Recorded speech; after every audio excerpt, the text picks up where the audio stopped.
guest today needs no introduction. Two-term governor of Ohio, won his second term with over 65% of the vote last November, which for those of you that know politics in a state like Ohio, it's a lot like Iowa. That's a very, very impressive win in tough terrain for a Republican. He's somebody that served his country in the United States Congress for 9 terms, where he was chairman of the Budget Committee. And as I'm sure he'll probably say a time or two, I think it's the last time he probably had a balanced budget during his time as chairman of the House Budget Committee. He spent time in the private sector. And probably his most important title that the governor may agree to is that he's a husband and a father of twins. So please join me in welcoming the governor of Ohio and perhaps Sioux. All right, so who knows a little more about John Kasich?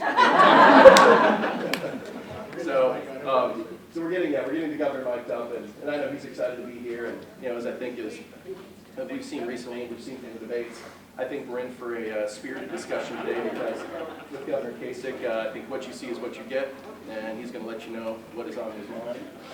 And we get a time limit. There's no. All right. Ready? Governor John Kasich.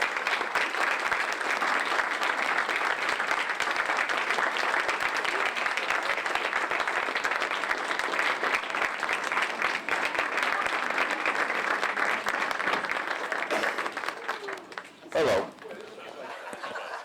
So did any of you see Bryan Adams last night on his Reckless tour? How was it? Awesome. I want to make this statement right here. Bryan, if you're watching, I got his greatest hits album, and Summer '69, remember that song?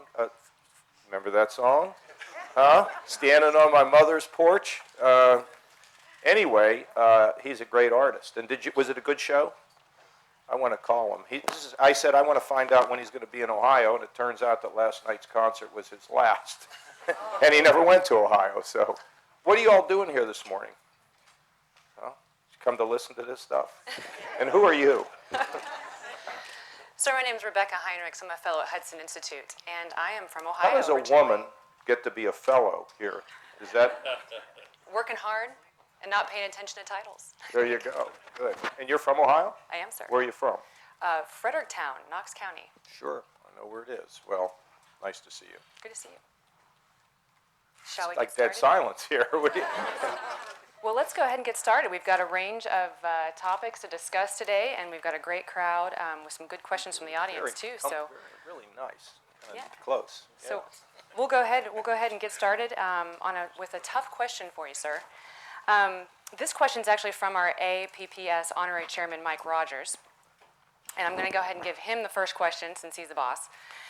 He asks, President Obama and Chinese President Xi just agreed to not conduct economic espionage against each other. Yeah. The so-called agreement has no enforcement mechanisms, however, and it implies that the U.S. conducts espionage, which it does not. How would a President Kasich deal with China on cybersecurity issues specifically?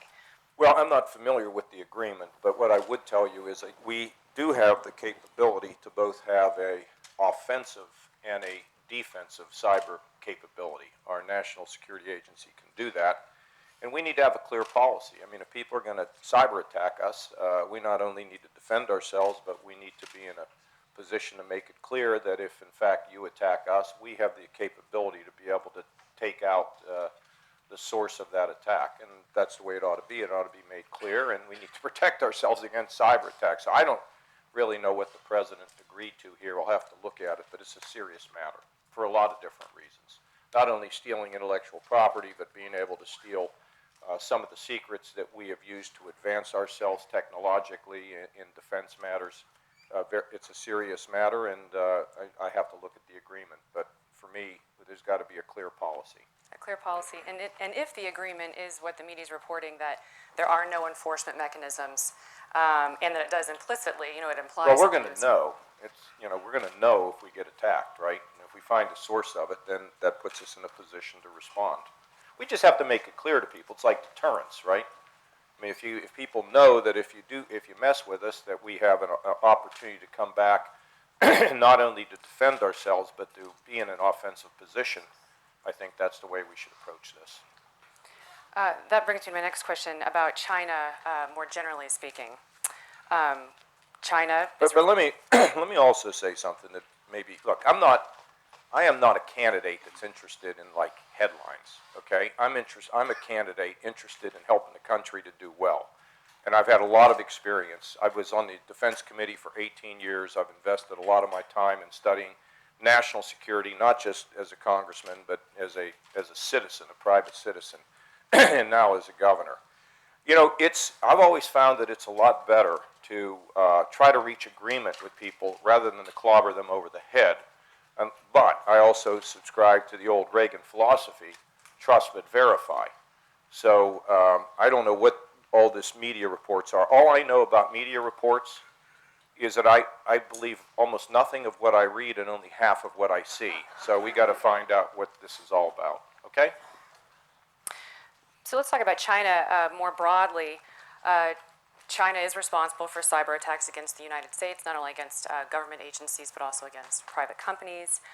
We know that it's modernizing its military, and some of the things that they're modernizing are worrisome for the Department of Defense because they're specifically designed to attack or to target American weapon systems carriers, etc. And then they're provoking in the South China Sea. And yet, it's a complex problem because American businesses do business in China. Iowa exports to China, and so it's a complicated problem. How would a President Kasich? We don't want to declare China our enemy. What we want to do is realize that we shouldn't have these rose-colored glasses. That that we have to be in a sort of an aggressive way to be their friend. I think there's some things that we need to do. First of all, we need to modernize our military. We're going to need more carriers. Secondly, the South China Sea business is unacceptable. We once sent a carrier through the Straits of Taiwan. I mean, there's nothing wrong with showing some military force out there, and we're not going to accept their definition of what they control or what these islands out there. In addition to that, I think the Pacific Trade Agreement, which bolsters our relationships with countries in that region, is important. We need to reaffirm our strong support for, obviously Japan and Korea, which we do. And, I think that the military exercises are important. And in terms of the economic trade situation, there's nothing wrong with our ability to trade with with China. But nobody should use it as a leverage point against us. And, look, when you deal with these issues, you look at the problems and try to deal with the problems as effectively as you can. I don't, in the course of my entire career, see, I'm basically a reformer. I've been a reformer all of my life. In fact, it's been very hard for people to define who I am because I deal with problems on a as they come basis. And I wouldn't really care about business interests if it conflicted with our national security interests. I mean, who gives a hoot about that? We have to be out there and make sure that we protect ourselves from a strategic point of view. That doesn't mean that we wouldn't trade, but it doesn't mean because we trade, therefore it limits our ability to do what's in our national security interests. And so I'm very immune to like special interest pressure. Never have been subjected to it. It doesn't matter to me because if it doesn't work out and people don't like me, I can go get a better job. I don't know if I can get a better job than governor, but who knows? How about Ohio State football coach? I mean, you never know. So the key to leadership is first of all to have some experience. Secondly, to have knowledge. Thirdly, to be measured and calm. And fourthly, to look at problems and go and solve them. And if in the course of your solving them, you alienate people. You don't want to do that, but I can't have somebody yelling at me to get me to do what they want me to do. That's not a leader. That's a follower, and I've never been one of those. My mother taught me that. Said, Johnny, always leave the place a little better for the fact that you were there. Now, if I'm listening, somebody's putting their thumb on me, how am I supposed to do that? Well, does that make sense to all of you? Okay. And maybe to prove that, just to talk a little bit about it, and expand a little bit. When I was a 30-year-old member of Congress, back in the days when you could be proud to be a member of Congress, we had troops in Lebanon, Marines, and we had a vote in Congress as to whether we should keep them there. And one of the guys I actually knew and worked with and admired, Ronald Reagan, was president. I was one of, I think, about 14 people who voted not to have our troops in Lebanon. I had people were not very happy with me. In 1989, I started offering budgets to get us on track, and the President of the United States was a Republican, George Bush. I didn't think we were doing well enough on that. I don't take any great pleasure in being against the grain, and that's not what I want to communicate here, but there's an important degree of independence for somebody when they have a political office. I think today I've been surprised at how few leaders have emerged, and I think sometimes they're very cautious about how to do things because they're worried about their political future. To me, doesn't make a lot of sense. So sometimes you have to be independent against your own party. Sometimes you have to be independent against all the political parties. And by the way, when I offered my first budget to try to get us closer to a balanced budget in the country, the vote was 405 to 30, and I had the 30, okay? But then I ultimately became the chief architect of the last time we balanced the budget. And by the way, economic strength is a part of national security too. If we don't have a strong economy, it's pretty hard to be strong militarily. And secondly, when America can't solve problems and we spend all of our time fighting and throwing people out of leadership positions who have demonstrated an ability to lead, that doesn't help us either. So is confusion in the world. Speaking of which... That was a short answer. Yeah. The Iran deal. Yeah. So, unlike the deal that the president just struck with China on cybersecurity, the Iran deal has been vetted pretty well. We know what's in it. We know a lot of what's in it. We don't know about the side deals, but we know there's a lot of bad stuff. And you have said that this is not the deal that you would have negotiated. But you also said, I'm going to quote you here if I can, that if the Iranians cheat, we slap the sanctions back on. If they help Hamas and Hezbollah, we slap the sanctions back on, end quote. But we know that Iran is now helping Hezbollah and Hamas, and one of the main problems with the Iran deal, which you have identified, is there is not appropriate enough verification measures to know whether or not Iran will be cheating. So what could change between now and the next presidency that would cause you to believe that we should stay party to this Well, we're agreement? talking about the ability of them to take additional financial resources and to be applying those resources to organizations that spread terror. In terms of the ability to verify this agreement, don't think for a second that we're not going to use our intelligence capabilities in conjunction with the IAEA to figure out what's going on. And in addition to that, I mean, look, if we want to act unilaterally, we can be policemen of the world. We can do that all day long. But I think it makes more sense to go with groups of people. You know, if you're going to solve a problem, it's better to go as a team or a group than it is to go individually. If you have to go individually, that's fine. But part of why the first Gulf War worked out the way it did is because we didn't go alone. We actually had the Egyptians, ambassador, one of the great leaders, to rally the Arab world to join the Western world to deal with Saddam in the first Gulf War. To me, it's always better to go as a group of people. And then you have international support. So what I would like to do is to seize the moral high ground on this agreement. If, in fact, we're talking about 18 months down the road. Trying to decide what's going to happen in 18 months down the road, we don't know what's going to happen 18 hours from now. So you got to be steady and you got to be calm about this. What we should be doing, and if I were to go to Europe now, and I wouldn't go to get a tutorial, I would go to have discussions. We all ought to agree as part of the West that if they violate this, we're all going together. We're all going to put the sanctions back on. Because if we don't all go together, we can put sanctions on. They can be meaningful. But they're not going to be anywhere near as meaningful if the whole Western world decides to put sanctions on. So I would like to build the case so that our friends and allies in Europe would join us with very definitive action in terms of if they violate the agreement. Now, there's one other thing. If we find out that they are developing a nuclear weapon, if we can detect that and we know where it is, then the only thing I would say is we have to reflect on what the Israelis did when they felt that the Syrians were developing that nuclear reactor and they took it out.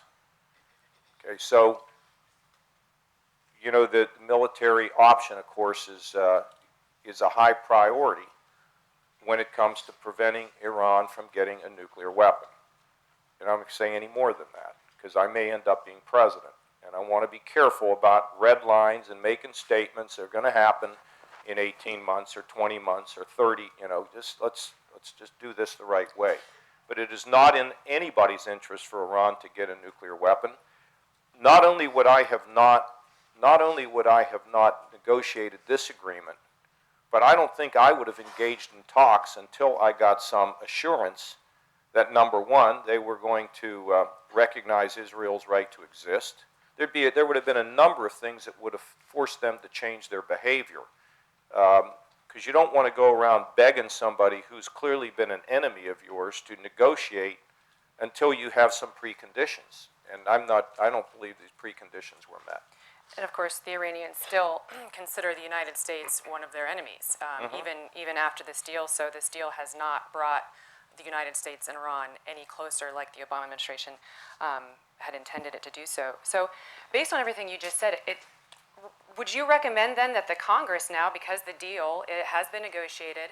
Well, I was for blowing up the filibuster and let the Congress vote. So at this point, you would say that should the Congress still continue to fight to prevent the adoption Yeah, of I this deal? think they should. Just a week ago, I suggested that this whole filibuster business is kind of silly. I mean, to me, this is a constitutional issue. And imagine that they filibustered so that the United States Senate doesn't have a vote on this. That doesn't make any sense to me at all. And now they say, well, the rules, the time has passed. And forget the rules. Just go and, the time has passed. Just vote to change the rules for this critical decision that's being made. But, it's unlikely to happen. And we are most likely to have this agreement in place. And in the course of it, we've got to watch every single thing that happens and then act appropriately. I think I've got time for at least maybe one, maybe two more, and then we'll take some questions from the audience here. ISIS. The American people understand how bad ISIS is, the depravity, the brutality of the Islamic State. And the U.S. is conducting limited airstrikes to degrade ISIS, but the president has said that he would not put boots on the ground. I don't think he said that. He said that at this point that he's not going well, to put boots on the ground. I think we should, as a group, again, as a coalition. Now, you all, everybody in here, people tend to think of these issues as like extremely complicated. If you help your neighbor helps you, right? If you don't help your neighbor, you can't always expect your neighbor to help you. That's why it's so important that we build these neighborly relations around the world so that we're not always out there acting on our own. Because if we're going to have boots on the ground, I wouldn't want to have boots on the ground unless our neighbors, our friends, our allies participate in this. And then I would go and I would destroy this organization as quickly as we possibly could, and then I would come home. Can you explain what is the national security threat that ISIS poses to the United States I of think America? that ISIS poses a threat to all the values of Western civilization. This is such a horrific group that we cannot tolerate. This is done in the name of humanity, in the name of preventing them from their ultimate goal, which is to acquire, I believe, weapons of mass destruction that can be used against us. Furthermore, I think that the ISIS, these groups of murderers, I believe they want to train and they want to take this acts of terror right here to the United States. I believe that. And when I say attacks on Western civilization, let's get it down. What do you say? Put the hay down to where the cows are, right? And let's talk about this for a second. You see, we have just had a glorious visit from the Pope. Glorious. All of the West it's been like a moment where everybody just has embraced a message of hope, a message of good, a message of unity, a message of something positive. When was the last time we got a lot of positive? And that's what the Pope has represented. But he's represented something else too. And that is a hope, not just a hope, but a belief and a faith in God Almighty. Jewish and Christian principles about what our lives are supposed to be.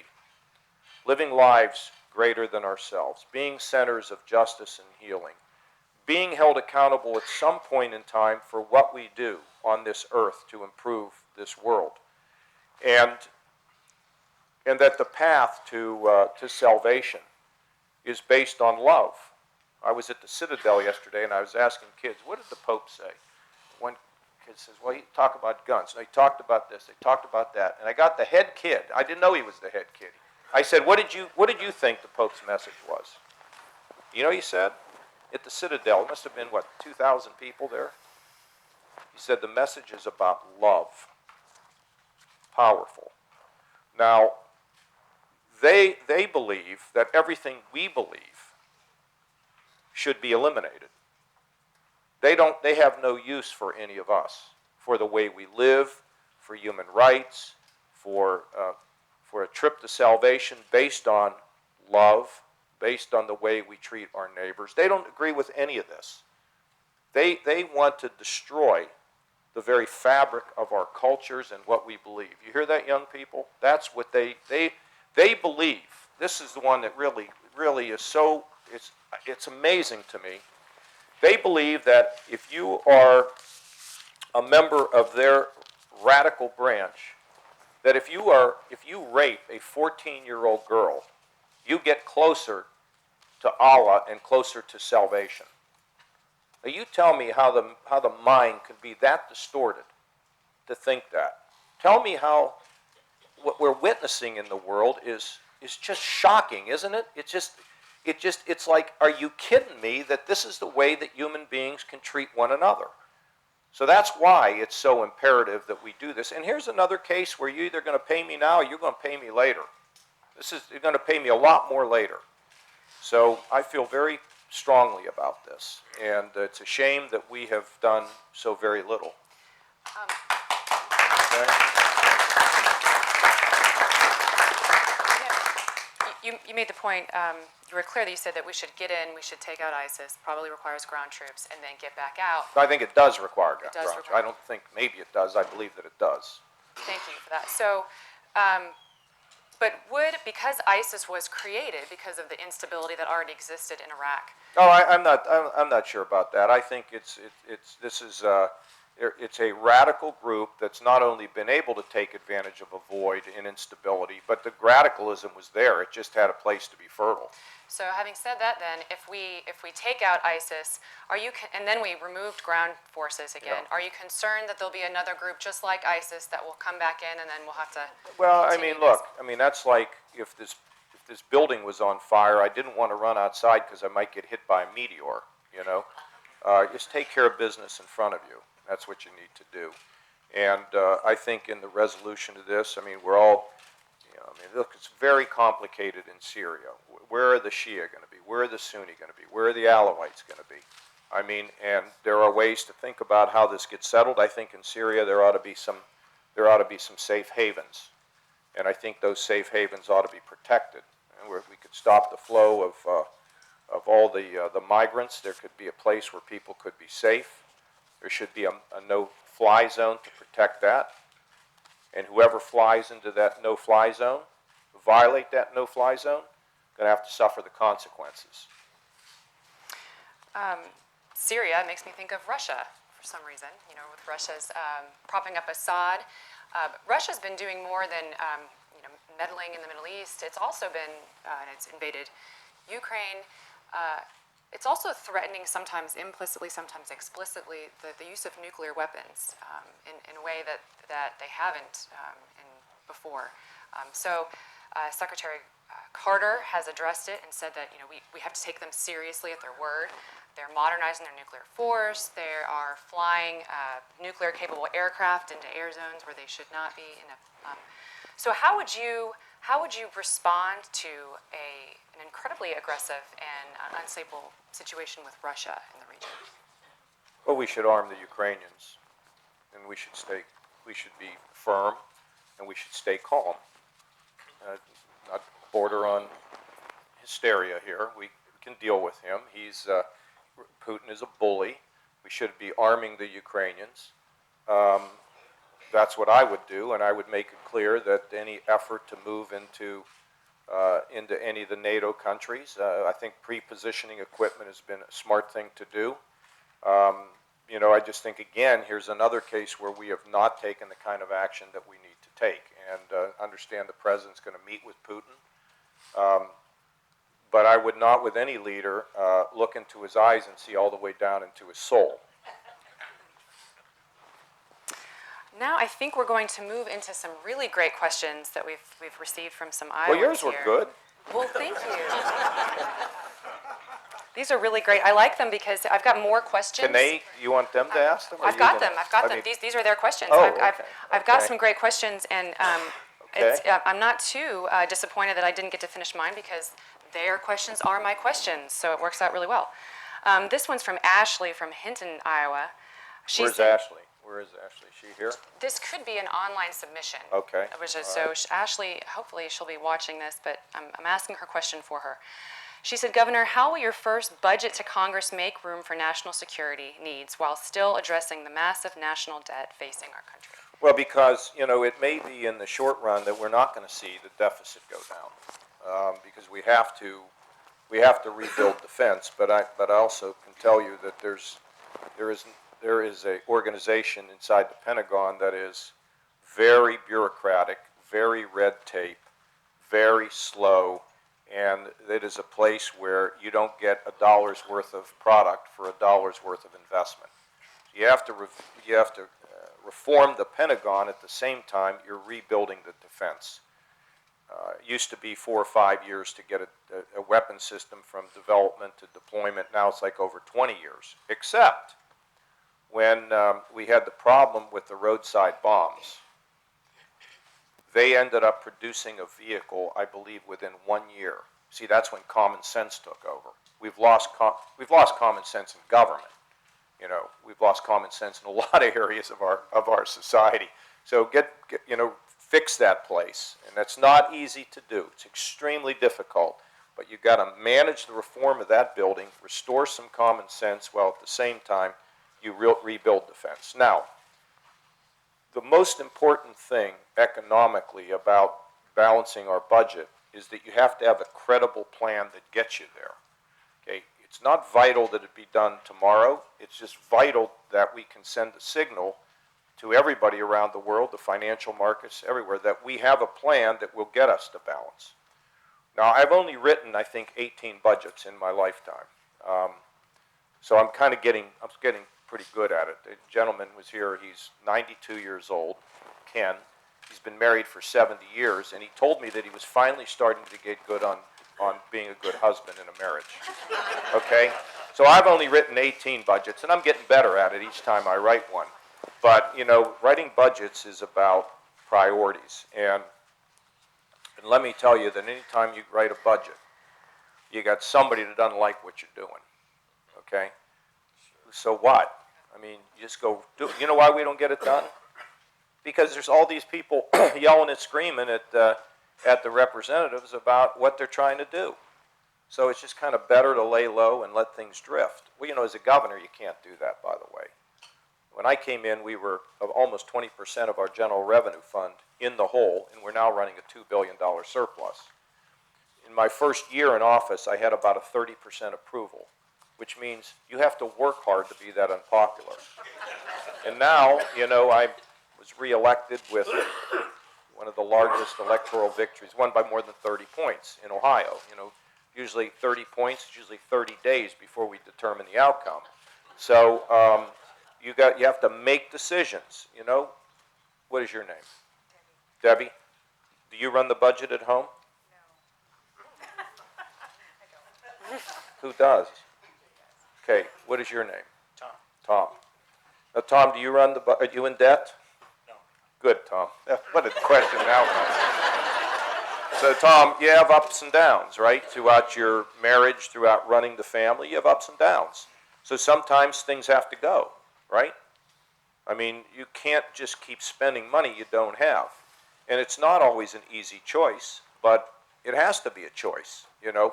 My wife, God bless her, she wanted this big project at our house. And I said, sweetie, we just can't do this. She's like, you know, you got to know when to say no, by the way, to the young guys that are here. But I just said, we just can't afford it. I'm sorry. And she's really upset about it. I said, well, there's nothing I can do about it. Well, that's why you do budgets, too. You figure out what what you need and what you don't need, and then you make choices. That's how you do it. It's not that complicated. It's actually pretty simple. It's just politically difficult to get that done. Does that all make sense to you? I mean, do you understand what I'm saying? Because when you write a budget, you have to touch every single piece of everything that the government does. Everything. You got to touch, entitlements. You got to touch education. You got to touch welfare. You got to touch farms. Everything has to be affected, or you don't get the job done. So, in terms of building a budget, though, the main drivers of the debt, as far as I see it, is a lot of the mandatory spending continues to go up. Entitlements, yeah. It's entitlement programs. So the defense budget kind of has a bad rap for being full of kind of waste. But as you know... No, it doesn't have a bad rap. It has a legitimate rap. They waste a ton of money in the Pentagon. They do. So would you And we have to consider clean it up, because if we're going to put money in there, we don't want it to go to waste. We want it to go to helping our men and women in the military have what they need. So, it has to be fixed. I mean, look, I limited the production of the B-2 bomber with a lot of congressmen from Iowa that supported me. One of them was Jim Leach. I can't remember all of them.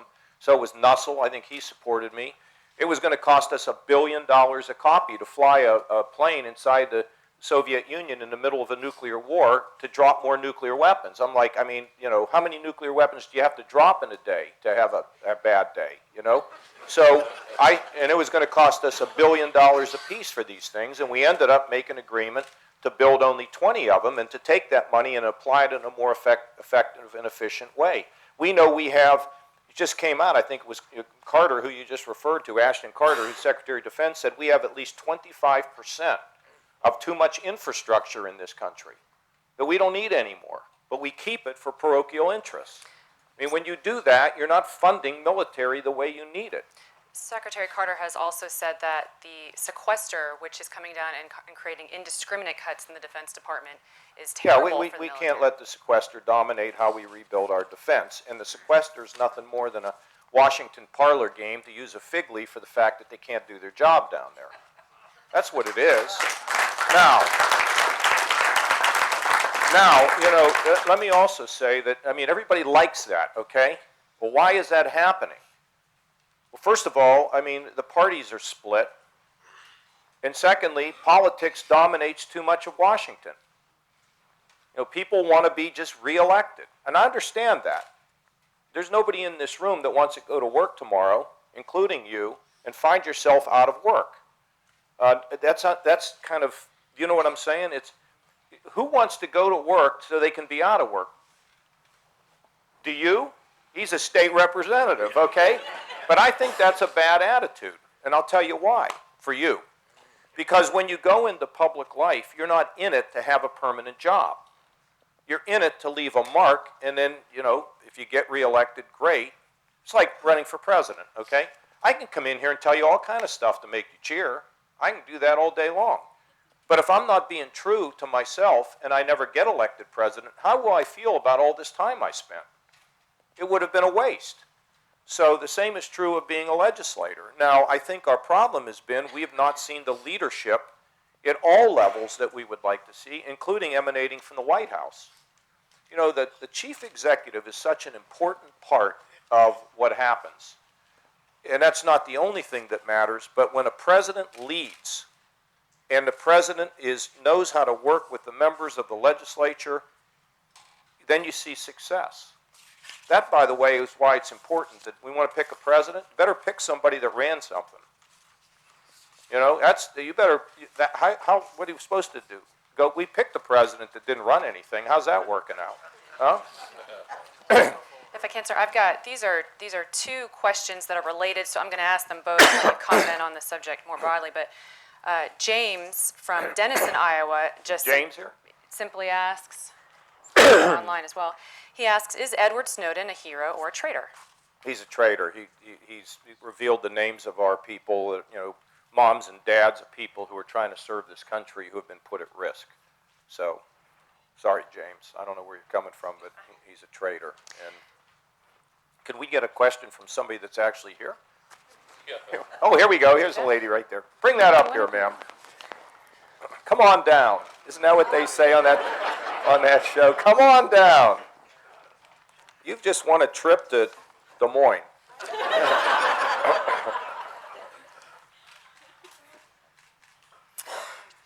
She is concerned about the Muslim Brotherhood.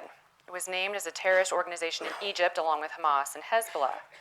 So, are you familiar with their connections? Connections with Hamas and Hezbollah and their involvement in the... Well, they're radical Islam, and you know, there was a case where for a while they had gained prominence in Egypt, but they are no longer in a prominent position in Egypt, thank goodness, and you know, we got to be sometimes careful about being too harsh critics of our friends because we don't like some of the things happening in their, you know, in their home. Kind of like our own friends, sometimes we see things we don't like. Sometimes we have to speak up, and other times we got to say, you know, they don't live the same way we live. Oh, there's more? I mean, I already got you down here. I got your question. I answered the thing, and now you say there's more. What the heck? I think the gist is you're concerned about their activity in the United States with other organizations. Yeah, I'm not aware of activity in the United States with that organization. I know there may be something on the internet that talks about it, and I'm not saying it's not happening, but I'm just not aware of it. We've got a great question here from Marcia from Spirit Lake, Iowa. She asks, Governor, how would here? How would She's you, not here Marcia? either. She's Marcia. watching. Marcia. All right. Right. Give her a round of applause. She's here. Okay. She asks, how would you change how America is protecting the homeland? What are some ways that we can do We have to have good intelligence. You know, from time to time, being governor of Ohio, we're the 7th largest state in the country. We have I get reports and threat briefings, not often, but from time to time. And so you really want to go up, you know, on guard. I mean, I tell you, yesterday there were bomb threats in 6 schools in my state. Now, it turns out that the FBI was involved, our intelligence capability, and our highway patrol. I mean, we all look at these things. And fortunately, I haven't been given the final resolution because they're still studying it, but intelligence really matters. You need to know who's doing these things. So you got to do a balance, though, between people finding out what's happening versus our ability to be free. It's a delicate balance, and I like the thought of having a court be able to give permission for certain intrusive efforts. On the other hand, I've always been a fan of Jack Bauer, and sometimes you got to use common sense. And you cannot mess around with these threats. Yes, ma'am. That was actually a question my husband wrote down for me. When we signed in today, Is that legal here in this app session? Are you allowed to do that? I don't know. the thing that's on my mind today is, would you talk about compromise, please? And if you were our president, how would you get people in Washington to compromise, make a decision, just move, get something done? Really, is that what you want, or do you want more fighting? Which do you want? Let's have a scale. More fighting. Let's see. More compromise. Okay, you want more fighting here, yeah. Well, it's pretty interesting. You know, John Boehner had a 94% conservative rating last year, and I guess that wasn't good enough. Look, the issue, it's hard because over time, politics has gotten increasingly personal, right? And the campaigns can be vicious, and at the same time, with redistricting, the parties have become more polarized, and inside the parties, as he will tell you, I think you'll agree, that what many Republicans worry about is a primary. They're worried about the general. Their district is safe. You couldn't elect a Democrat under any set of circumstances. So things have moved more radical or more polarizing inside the parties and between the parties. So how do you deal with that? You fundamentally, to begin with, what is your name? Marcia. Fundamentally, it's about respect. You've got to respect people that may not agree with you, but that at the same time, you can disagree with. And then we have to also remember that we're not in a parlor game. We get elected to the Iowa legislature, or we get elected to the Congress of the United States or the Ohio legislature to serve a higher purpose, not to spend your time, putting points on the board so you can appeal to somebody that's going to, slap you on the back. And so I faced this in Ohio. I found out after I was reelected, I work as hard as I can with Democrats, and we have Republican majorities in both houses, and there's certain things I know they're just not going to help me on, but I know they're going to help me on highways. I know they're going to help me on the battle against human trafficking. I know they're going to help me on the battle against opioids and drug abuse, and I know they're going to help me on that, but I can tell you that there was polarization there. And once I got reelected, I had a group of them come to me and say, we were told we were not supposed to ever spend any time with you. We would be sanctioned if we spent, we would be ostracized. Now, I'm going to keep working over the time I'm governor to try to improve this. And if I become president, then I'm going to have to spend my time trying to figure out how to get along, how to bring people together in the Congress of the United States. But it starts with respect. It starts with, you just have to get to know people. And that's what it is. And it's leadership at that end. And then also, you got to just tell people, folks, you're an American. Don't be just a Republican, or don't be just a Democrat. We have things we have to do. We have to move towards balancing a budget. We have to rebuild the military. We've got to fix immigration. We got to rebuild. We have to fix our tax code. We have all those things we have to do. We're going to have to replace Obamacare. That'll be very partisan. But if you have a good plan, you might actually be able to bring a few Democrats on. But if you're at war, how are you going to get these things done? That's the problem. So, I've done it all in my career. I've worked with a lot of people who, they don't think the way I do. They don't agree with me on many things, but yet at the same time have been able to have success by doing things like having respect and looking for ways to agree with them. Marcia, that's a long answer. Does that? Go ahead. Sounds like a big job. Oh, listen. We have so polarized this country that we didn't do it overnight.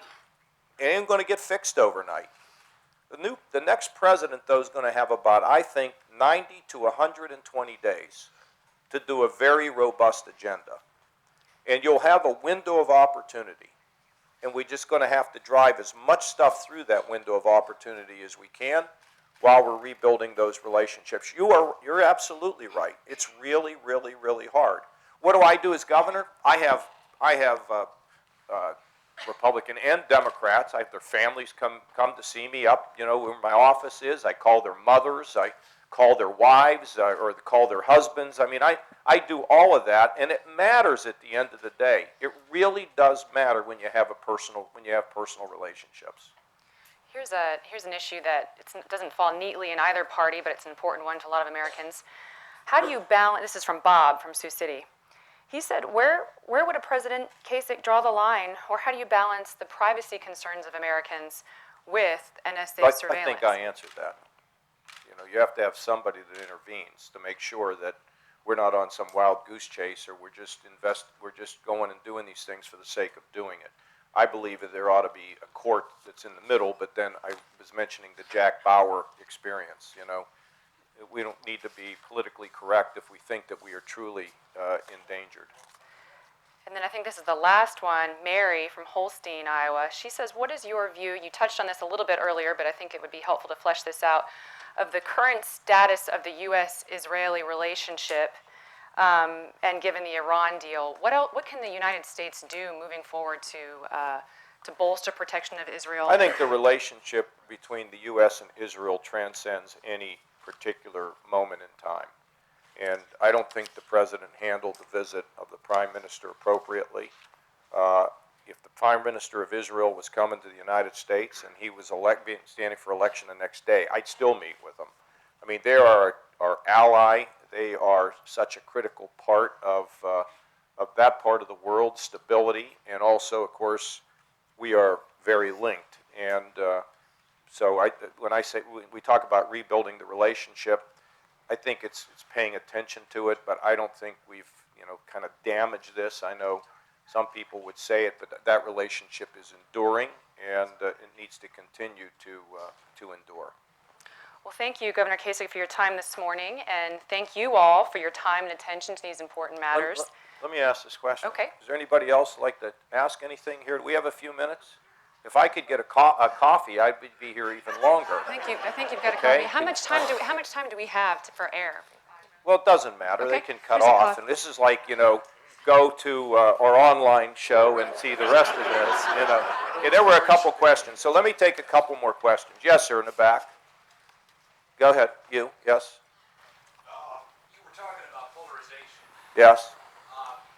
20 years ago, when term limits was thrown out there as a possible solution, it was dismissed pretty soundly. Well, we have term limits in Ohio. At a national level, Yeah. what Well, effect would it have on the polarization?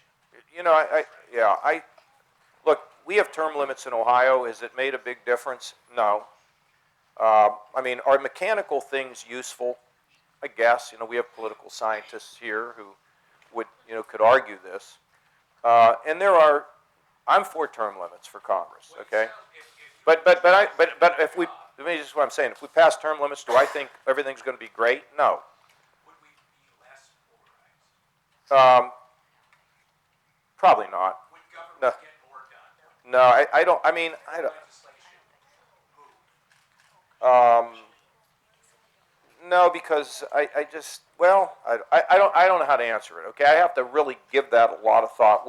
In Ohio, has it made a big difference? No, because what term limits tends to do, if they're too short, is it turns the power over to staff that's permanently there. Okay, and I don't want that. But I also support term limits. I just think they need to be at a reasonable period of time. Sir, here's the thing. What it really gets down to is what's in your heart and what is your motivation. The reason I like term limits is there's nobody who's not expendable in life, frankly. So I like it because it moves things along, and I think freshness is good, and I don't like people being locked down forever. But at the end of it all, my wife says she's tired of me saying at the end of the day. So at the end of it all, I would just say that it's who we send and their commitment to service. Does that make sense to you? Look, here's the thing. You got kids? Okay. So you tell your kids, we got these rules. Like mine are 15. Okay. I have twin daughters who are 15, and I can have a million rules. But at the end of the day, at the end of it all, though, is it the rules that guide my daughters, or is it the way in which my wife and I have raised them? It's personal motivation. Do you agree with that? I'm going to keep him with me all the time. Okay, how about a couple more? Let me see here. I don't see one woman right there. I'm going to. Along the same lines and about safe districts, Iowa's the only state in the country that, as you probably know, districts by computer. No, I don't know. It's impartial. The speaker's seat isn't protected. The congressional seats aren't protected. And it seems to me Is it working? a main reason the state's purple. Well, maybe we better revisit that if I get the nomination.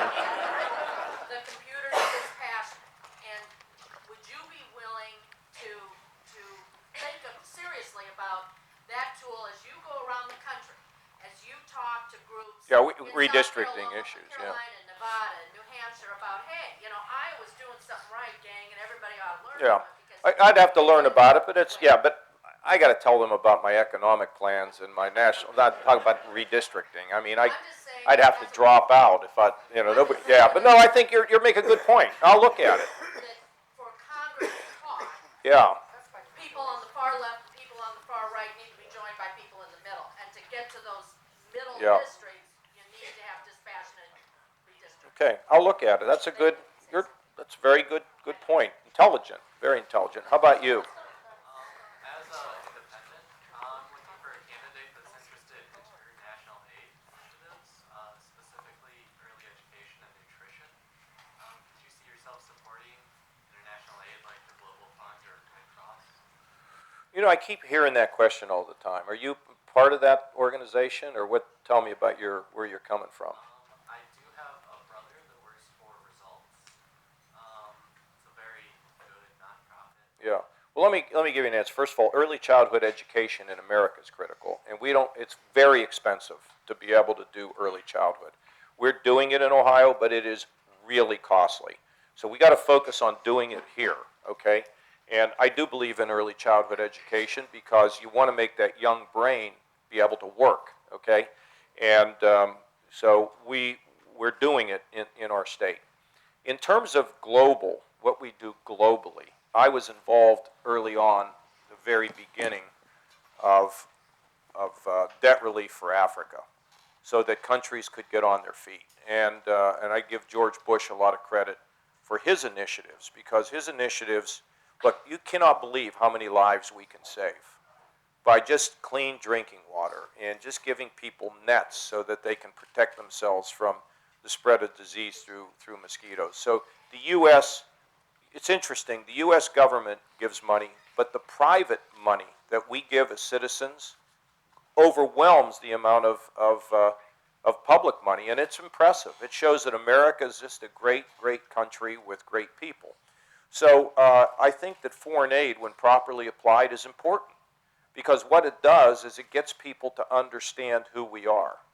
So when radicals are out there talking about how bad we are, when we're vaccinating kids and giving them clean water and the things I've mentioned here, we can be in a stronger position. So I do believe in it, but I think too much of it is squandered, and some of it is a part of corporate welfare, where we just give money to companies to go in and we think we're doing good, and we disrupt too much of the time, and we're not gaining anything. So we have to be very careful about it. We need a whole redo in the area of foreign aid. Okay, let me see. Right here, sir. You've talked about limits on China, and you've talked about activity in the Middle East, or U.S. boots on the ground, arms to the Ukrainians. I think many of us here grew up in a bipolar world, which put order in the world. 20 years ago, we became a unipolar world, and things have been sort of cracking since then. So the question I have is, what is your notion on the limits of U.S. power? Can we maintain a unipolar world like you just described, or at some time, in order to have order in the world and not refugee crisis after refugee crisis, are we going to wind up with regional hegemonies? Man, who is this guy? Huh? Is that Samuel? Wait, is your name Samuel Huntington, or who? You know who Samuel Huntington is? Or, well, look, I mean, what we're seeing is, to some degree, is the coming apart of the borders that were drafted after the First World War, right? When we had people try to stick things together. So we created Iraq, where you have the Sunni and the Shia, and then you get leadership in there where you got the Shia leadership, Sunni majority, and you're seeing this whole business of what have been centuries worth of antagonism starting to be revealed here, right in the media, in the 24/7 media. I think that our biggest problem now in the world, to me, is radical Islam. I mean, I don't like what Putin's doing, and I don't like what the Chinese are doing, but that's something that we can deal with, I think, pretty effectively. But when it comes to radical Islam, when you have a philosophy that people who hold that, want to destroy us, there's no grounds for compromise, it's really a big problem. That's why I think it's important we go as coalitions, right? I don't think America should just be doing all these things alone. It's like with the Ukrainians, okay? With the Ukrainians, it makes perfect sense to me to let the Ukrainians defend themselves. Why are we having this problem? Because Putin's trying to recreate the old Soviet Union, and we've allowed him to push without any resistance. So he keeps moving. It's like a bully, right? I mean, do you agree with that? It's like a bully. I can move, so I will, and I'll do until somebody, says you're not going to move any farther. That's when I think it's pretty simple. And I think NATO's very important. But I think NATO, to some degree, has kind of come apart at the seams because we've not renewed those relationships. Those are really, really important. And I think we're back to this whole thing about the Western civilization. We have to stay together to protect our fundamental values and manage these crises as they pop up and deal with them early. And when we don't deal with them early, then there are consequences to it. So do I think we can continue to navigate? I do. But I also think we have to go back to rebuilding those relationships with people who either see things the way we see them or have shared interests. And I mean, what I also worry about in the world, when I think about my daughters and I think of everybody here, is I really worry about the development of all these weapons of mass destruction. And I don't worry so much about it in regard to a state that has these weapons. I mean, we know that we like to think that the leader of North Korea, who seems just bordering on crazy, understands one thing. You launch a missile into South Korea and you will not exist. But the issue is what happens if a non-state actor gets their hands on these weapons. That's one of the most significant concerns I have in regard to the nuclear deal with Iran. So that worries me a great deal. But I don't feel like I'm panicked about all this. It just needs to be managed, and it needs to be managed by people who have knowledge. And I think this administration has had a different view, and I think their view is America should be more of a follower than a leader. And we don't have that luxury, in my opinion. Does that answer your? What did I not get to? What are the limits of U.S. power? Well, I don't think we should be nation building. Can we dictate what goes on in Russia's near abroad? Yeah, I don't think we should allow the Russians to try to reassemble their empire, and I think we don't have to go and put our people there. But the Ukrainians are tough enough to want to fight for their own survival because, it's been threatened throughout history, right? Modern history. We don't have to go there, but we ought to be supporting them. I'm very, very concerned about, I don't believe in this nation building, that we should build every country in the world in our own image. That's just not even practical. And think about the people we put in harm's way when we try to do that. Are there limits to our power?